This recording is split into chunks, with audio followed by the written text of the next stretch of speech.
அனைவருக்கும் வணக்கம். என் பெயர் மேல்பா. நான் இப்போது காமராஜரை பற்றி பேச வந்துள்ளேன்.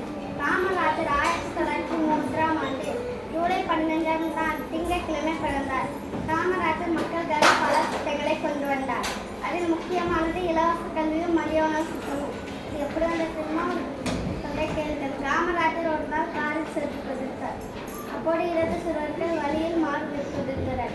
காமராஜர் அவர்களிடம் சென்று, ஏன் மாடு மேற்கொண்டிருக்கிறீர்கள், ஏன் பள்ளிக்கூடம் செல்லவில்லை என்று கேட்டார். உடனே அதில் ஒரு சிறுவன், எங்கள் ஊரில் பள்ளிக்கூடம் இல்லை என்று கூறினார். இன்னொரு சிறுவன், பள்ளிக்கூடத்துக்கு சென்றால் யாரும் ஃபோன் போடுவா என்று கேட்டார். உடனே காமராஜர் யோசித்தார். ஒவ்வொரு கிராமத்திலும் ஒரு பள்ளிக்கூடமும் இலவச கல்வியும் மதிய உணவு திட்டமும் கொண்டு வந்தார். எனவே காமராஜரின் அடித்தளம் தமிழ்நாட்டில் பொருளாதாரம். மலர்களின் நடுவில் ஒரு ரோஜா, மக்களின் மத்தியிலே காமராஜர். நன்றி, வணக்கம்.